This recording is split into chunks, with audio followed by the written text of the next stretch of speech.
கிறிஸ்துவுக்குள் மிகவும் பிரியமான தினமும் கர்த்தருடைய சத்தத்தை கேட்டுக்கொண்டிருக்கிற தேவனுடைய பிள்ளைகளை வாழ்த்துகிறேன், ஆசீர்வதிக்கிறேன்.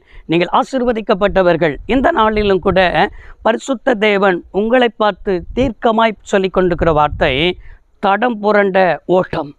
இதை தான் கர்த்தர் சொல்லுகிறார். உன் வாழ்க்கை தடம் புரண்டு போய் காணப்படுகிறது.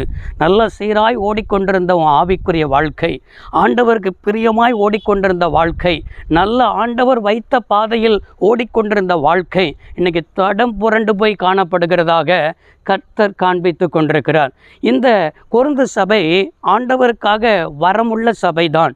கொரிந்து சபை கர்த்தருக்காக வைராக்கியமான சபைதான். இப்போ தடம் புரண்டு போய் அந்த சபையில் காணப்படுகிறது என்று அறிந்துதான் 1 கொரிந்தியர் 14ஆம் அதிகாரம் 40வது வசனத்தில் அந்த சபைக்கு ஆலோசனையாக பவுல் எழுதுகிறார்.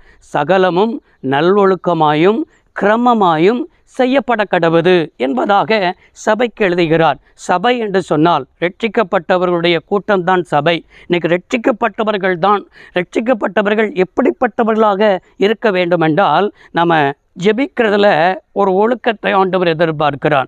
ஒழுங்கும் கிரயமுமாய் நம்முடைய ஜெப வாழ்க்கை இருக்க வேண்டும். இன்றைக்கி ஜெப வாழ்க்கை என்று சொன்னால் நேரம் இல்லை, கடமைக்காக ஜெபிக்கிறவர்களாக காணப்படுகிறீர்கள்.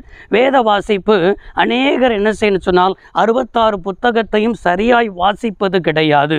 ஏதோ நீதிமொழிகளையும் சங்கீதத்தையும் ஏதோ பைபிள் வாசிக்க வேண்டுமே என்கிற கடமைக்காக வாசித்து கொண்டிருக்கிறீர்கள். அதிலையும் என்ன சொன்னால் ஒழுக்கத்தை, சகலத்தையும் நல் ஒழுக்கத்தை ஆண்டவர் எதிர்பார்க்கிறார். நம்மளை ஆசீர்வதிப்பது எப்படி ஆசீர்வதிக்க முடியும்? ஜெபிக்காதவர்களை ஆசீர்வதிக்க முடியுமா? வேத வாசிக்காதவர்களை ஆசீர்வதிக்க முடியுமா? இன்னும் ஆலய கூடுகை, அநேகர் ஆலயத்திற்கு வருவது கிடையாது, இடைப்பட்ட ஜெபத்துக்கு வருவது கிடையாது, காத்திருப்பு ஜெபத்துக்கு வருவது கிடையாது.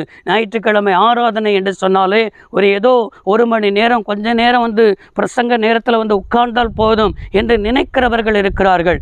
இப்படிப்பட்ட வாழ்க்கையில் ஓடிக்கொண்டு நம்முடைய கிறிஸ்தவ வாழ்க்கை இருக்கிறது என்பதை ஆவியானவர் எச்சரித்து பேசி கொண்டிருக்கிறார். அதே போல உடைய வாழ்க்கையில் தனி ஜெபங்கள் காணப்பட வேண்டும். குடும்பமாய் ஜெபிக்கிற ஒரு கிறிஸ்தவ குடும்பமாக இருக்க வேண்டும். இப்படிப்பட்ட காரியத்தில் ஒழுக்கமில்லாதபடிக்கு ஒழுங்கினமாய் இருக்கிறவர்களை எப்படி தேவன் ஆசீர்வதிக்க முடியும்? எப்படி தேவனிடத்தில் நீங்கள் ஆசீர்வாதத்தை எதிர்பார்க்கிறீர்கள்? ஒழுக்கமில்லாத இடத்தில் தேவன் வசிப்பதில்லை. ஒழுக்கமில்லாத சபையில் தேவன் மகிமைப்படுவதும் இல்லை. ஒழுக்கமில்லாத கிறிஸ்தவ ஓட்டத்தில் அவர் பிரியப்படுகிறவரும் அல்ல. பாருங்க, ஒரு ஓட்டப்பந்தய வீரர்கள் இருக்கிறான்னு வச்சுக்கிட்டாங்களேன். அந்த ஓட்டப்பந்தய வீரர் ஓடுவதற்கு முன்பாக அவர்களை டெஸ்ட் பண்ணுவாங்க. என்ன டெஸ்ட் தெரியுமா? இவர் ஊக்க மருந்து சாப்பிட்ருக்கிறாரா அப்படி சொல்லி டெஸ்ட் பண்ணுவாங்க.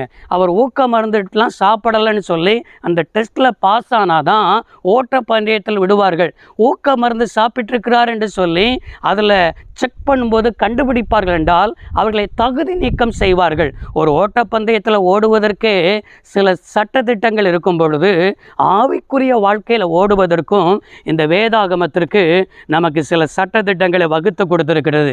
இப்படி தான் ஓடணும், நான் வச்சிருக்கிற பாதையில் தான் ஓடணும், நான் வச்சிருக்கிற நீதியில் தான் ஓடணும் என்று சொல்லி கர்த்தர் வைத்திருக்கிறார். பாருங்க, அதன்படி யார் ஓடுகிறார்களோ, ஓட்டப்பந்தயத்தில் ஓடுகிறவர்கள் எல்லாரும் ஓடுவார்கள்.